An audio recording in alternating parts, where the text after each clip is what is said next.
Hello guys, இந்த வீடியோவில் நம்ம ஸ்ட்ரிங் இன்டர்போலேஷன் பற்றி தான் பார்க்க போகிறோம். இது வந்து ஆங்கிலத்தில் one of the important concept.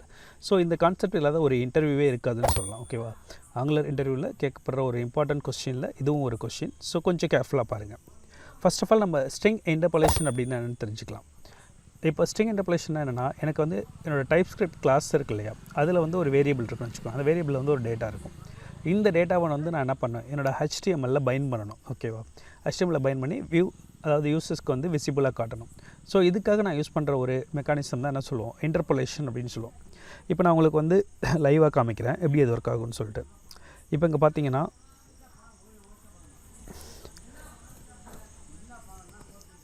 So user name அப்படின்னு சொல்லிட்டு ஒரு வேரியபிள் நான் வச்சுருக்கேன். இதில் வந்து ஒரு நேம் வந்து நான் வச்சுருக்கேன்னு வச்சுக்கோங்க. இதான் வந்து என்னோடய டேட்டா.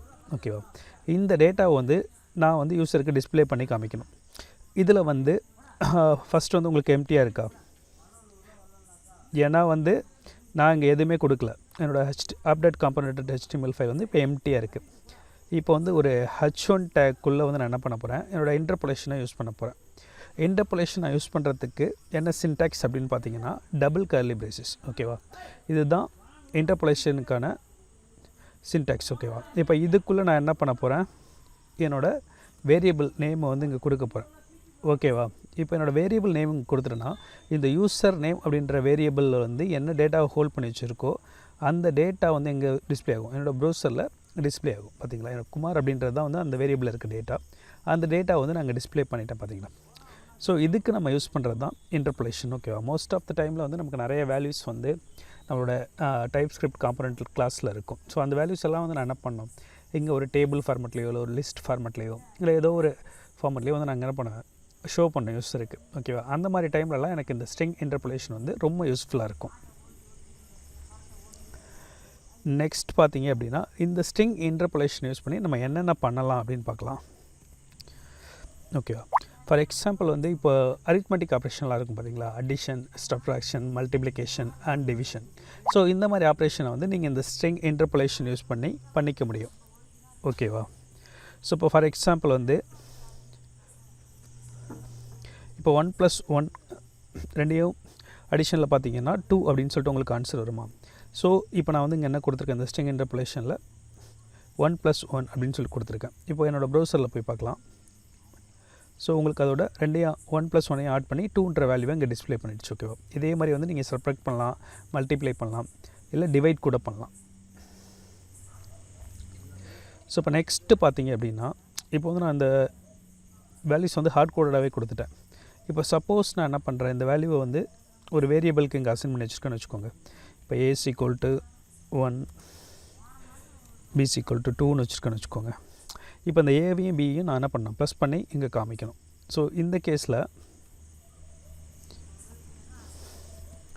நான் என்ன பண்ண போகிறேன், ஸ்ட்ரிங் இன்டர்போலேஷன் இங்கே யூஸ் பண்ண போகிறேன்.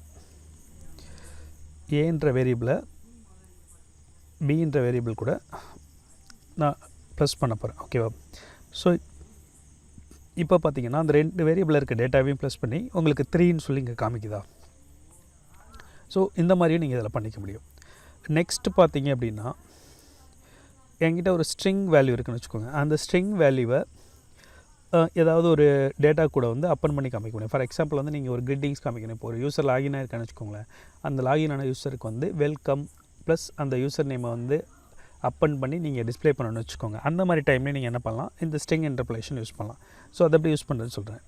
இப்போ ஃபார் எக்ஸாம்பிள் வந்து H1 கொடுத்துக்கிறேன்னா எனக்கு ஆல்ரெடி இந்த யூசர் நேம்ன்றதில் வந்து குமார் அப்படின்ற ஒரு நேம் இருக்குது. ஓகேவா, இப்போ அதை வந்து நான் சம் டெக்ஸ்ட்டோட வந்து இங்கே காமிக்க போகிறேன். ஸோ ஃபஸ்ட்டு வந்து நான் என்ன பண்ணிக்கிறேன், ஒரு ஸ்ட்ரிங் ஆட் பண்ணிக்கிறேன்.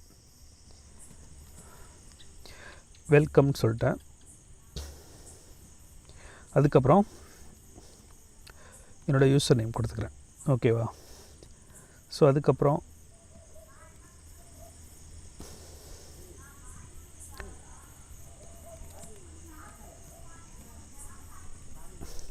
ஸோ இப்போ என்ன பண்ணுறேன், welcome Kumar to our site அப்படின்னு சொல்லிட்டு இது டிஸ்பிளே ஆகணும். ஓகேவா, இப்போ நான் என்ன பண்ணிட்டேன், வெல்கம்னு ஒரு ஸ்ட்ரிங் ஆட் பண்ணியிருக்கேன். அது கூட வந்து என்னோட ஒரு வேரியபிள் ஆட் பண்ணியிருக்கேன். ஓகே, அந்த வேரியபிளில் வந்து அந்த யூஸரோட நேம் இருக்கும். அதுக்கப்புறம் வந்து அடுத்து ஒரு ஸ்ட்ரிங் ஆட் பண்ணியிருக்கேன். ஸோ இப்போ என்னோடய ப்ரௌசரை போய் பார்த்தோன்னா அது எப்படி இருக்கும், welcome Kumar to our site அப்படின்னு சொல்லிட்டு இருக்கா. ஸோ இந்த மாதிரி நீங்கள் என்ன பண்ணிக்கலாம், அந்த வேரியபிளை ஒரு ஸ்ட்ரிங் கூட அப்பன் பண்ணியும் காமிக்கலாம். ஓகேவா, இது இல்லாமல் நீங்கள் எப்படி காமிக்கலாம் அப்படின்னா, நான் இப்போ ஒரு மெத்தட் வச்சுருக்கோன்னு வச்சுக்கோங்களேங்க. இப்போ வந்து டெஸ்ட் அப்படின்னு சொல்லிட்டு என்கிட்ட ஒரு மெத்தட் இருக்குது. ஸோ இதுக்குள்ளே பார்த்தீங்கன்னா இந்த மெத்தட் வந்து ஒரு ஸ்ட்ரிங் வந்து ரிட்டர்ன் பண்ணுதுன்னு வச்சுக்கோங்க.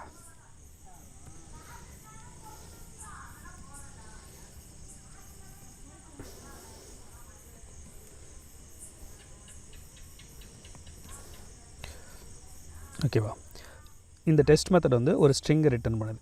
ஸோ இப்போ வந்து நான் இந்த மெத்தடை எதுக்குள்ளே கால் பண்ணிக்க முடியும்? என்னோடய ஸ்ட்ரிங் இன்டர்போலேஷனுக்குள்ளே கால் பண்ணிக்க முடியும். ஸோ இப்போ H1 டேக் போட்டுக்கிட்டேன், அதுக்கப்புறம் ஸ்ட்ரிங் இன்டர்போலேஷன் யூஸ் பண்ணிக்கிட்டேன். இதுக்குள்ளே பார்த்தீங்கன்னா டெஸ்ட் அப்படின்ற மெத்தடை வந்து நாங்கள் என்ன பண்ணியிருக்கேன், இன்வோக் பண்ணியிருக்கேன். ஸோ இப்போ பார்த்தீங்க அப்படின்னா இந்த டெஸ்ட்டுன்ற மெத்தட் வந்து என்ன வேல்யூ வந்து ரிட்டர்ன் பண்ணுதோ அந்த வேல்யூ வந்து எனக்கு எங்கே ஷோ ஆகும்? என்னோடய ப்ரௌசரில் ஷோ ஆகும். இங்கே பார்த்தீங்களா, ஹலோ சதீஷ் வெல்கம்.